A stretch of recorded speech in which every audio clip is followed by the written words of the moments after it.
Assalamualaikum warahmatullahi wabarakatuh. Masih bersama saya dengan Ibu Anggraheni Niryasari.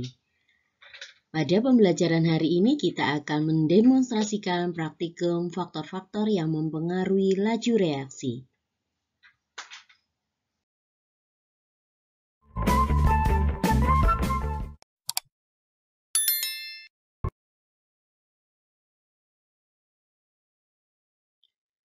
Tujuan pembelajaran pada hari ini adalah peserta didik mampu menyelidiki pengaruh suhu, luas permukaan, dan pengadukan terhadap laju reaksi dengan benar.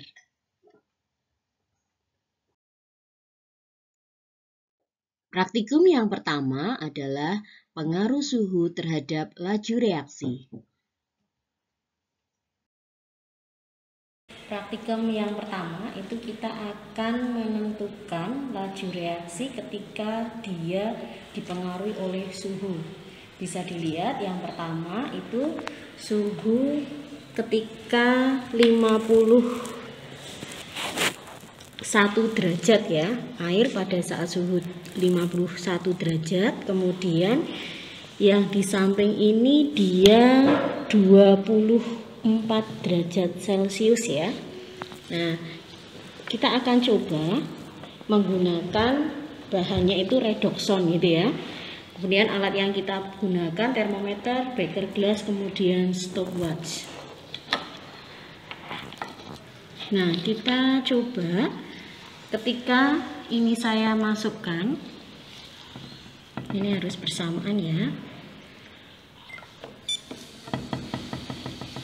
Kemudian yang di sini, nah, kita lihat nanti kecepatan reaksinya. Jadi laju reaksi antara yang suhunya ini dia tinggi dengan yang suhu rendah ini, apakah ada laju reaksi yang berbeda gitu ya. Kita lihat, nanti kita hentikan ketika sudah tidak ada buih pada reaksi keduanya gitu ya. Yang di sini masih ada buih sedikit, kemudian tapi semuanya sudah larut, maka kita hentikan. Yang di sini dia masih ya.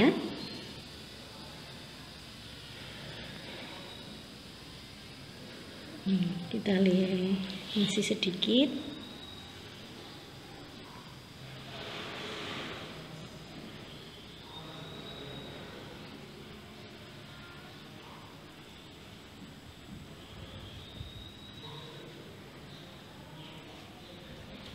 Kemudian kita hentikan ya, karena sudah semuanya larut. Nah, bisa kalian amati perbedaannya ya. Ketika suhunya tinggi itu terbaca 38 detik itu dia sudah larut semua. Tapi kalau yang suhunya itu tadi 24 derajat Celcius itu dia 1 menit 6 detik gitu. Jadi ada perbedaannya ketika suhu tinggi dan suhu rendah. Kenaikan suhu itu dia mempercepat laju reaksi. Karena kenaikan suhu dia menyebabkan gerakan partikel semakin cepat. Hal ini disebabkan pada suhu tinggi, partikel-partikel itu dia bergerak lebih cepat. Sehingga tumbukan antar partikelnya semakin banyak. Gerakan ini menyebabkan energi kinetik partikel-partikel menjadi bertambah, sehingga semakin banyak kemungkinan terjadinya tumbukan yang efektif. Dengan demikian, makin banyak partikel-partikel yang bereaksi. Semakin tinggi suhu larutan, maka semakin mudah zat larut dalam larutan tersebut. Praktikum yang kedua, yaitu pengaruh luas permukaan terhadap laju reaksi. Percobaan yang kedua itu mengenai luas permukaan. Nah, di sini saya siapkan 3 beker glass ya. Yang pertama itu beker glass dengan berisi 1 butir kapsul redoxon, kemudian yang gelas kedua itu 2 keping redoxon, yang ketiga itu saya buat dia menjadi serbuk itu ya. Tapi besarannya itu adalah 1 butir semua. Kemudian akan saya reaksikan dengan 60 ml air. Semuanya itu 60 ml air ya. Nah, yang pertama akan saya reaksikan adalah yang 1 butir kapsul redoxon. Nah, kita mulai ya. Nyalakannya bersamaan dengan menuangkan air. Kemudian yang kedua, yang 2 keping itu saya buat menjadi 2 keping. Kemudian saya buat menjadi serbuk. Ingat-ingat menyalakan stopwatch itu harus sama dengan ketika menuangkan gitu ya. Bisa kalian amati untuk yang serbuk itu buihnya lebih banyak, kemudian dia cepat sekali bereaksi ya. Bisa kalian amati dia sudah buihnya tinggal sedikit dibandingkan dengan yang lain. Nanti kalau buihnya sudah habis semua baru kita matikan gitu ya. Di beker glass yang kedua ini dia masih ada yang bereaksi. Untuk nanti kita matikan setelah tidak ada yang bereaksi di kepingan yang 2 keping tadi itu sudah selesai. Kemudian yang di sini masih ada sedikit yang bereaksi. Terlihat dari buihnya. Kemudian kita matikan karena memang sudah tidak ada ya. Sekarang kita lihat, ternyata pada serbuk itu ada 33 detik untuk waktu bereaksinya.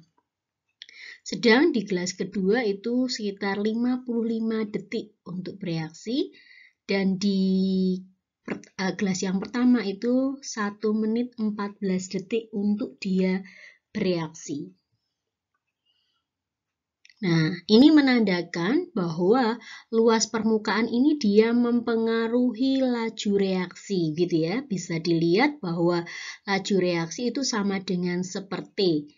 Sehingga ketika waktunya itu dia sedikit, maka laju reaksinya besar.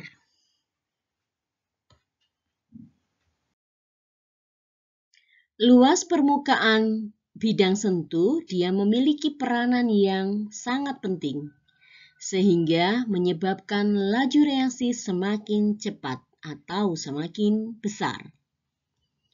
Apabila semakin kecil luas permukaan bidang sentuh, maka semakin kecil tumbukan yang terjadi antar partikel, sehingga laju reaksi pun semakin kecil.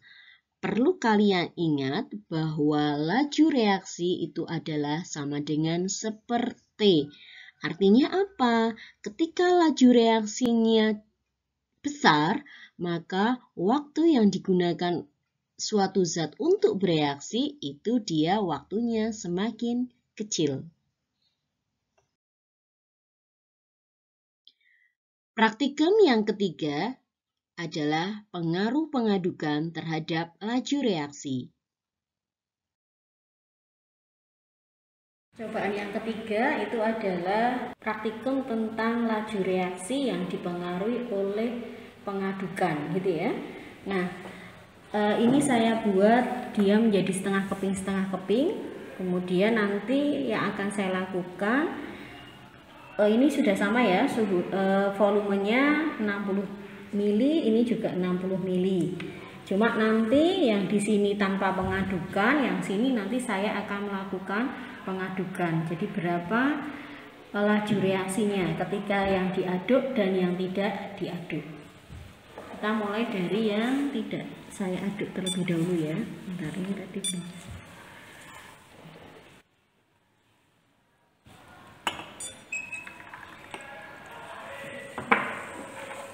Kemudian yang ini yang saya aduk.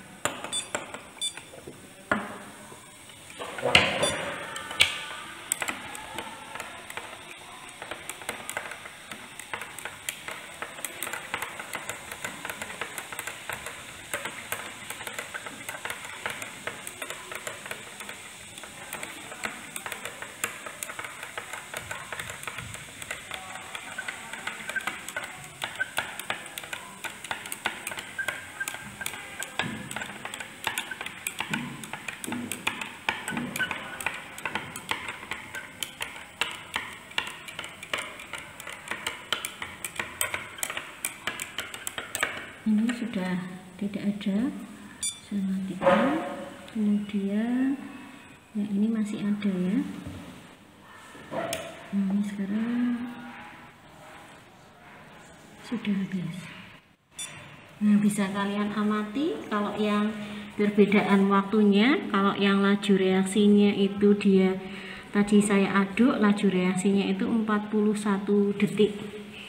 Sedang kalau yang tidak saya aduk itu dia bereaksi, laju reaksinya itu 1 menit 5 detik. Sehingga terlihat ya bahwa ternyata pengadukan ini juga mempengaruhi laju reaksi suatu zat itu dia bereaksi. Reaksi kimia terjadi ketika partikel-partikel ini bertabrakan. Kecepatan reaksi meningkat jika terjadi lebih banyak tabrakan setiap detiknya. Pengadukan menjadikan partikel-partikel zat bergerak dan bersentuhan dengan partikel lain, sehingga suatu reaksi dapat berjalan dengan cepat. Sekian pembelajaran hari ini, semoga bermanfaat bagi kalian. Dan kalian lebih paham lagi tentang faktor-faktor yang mempengaruhi laju reaksi. Thank you, you are the best.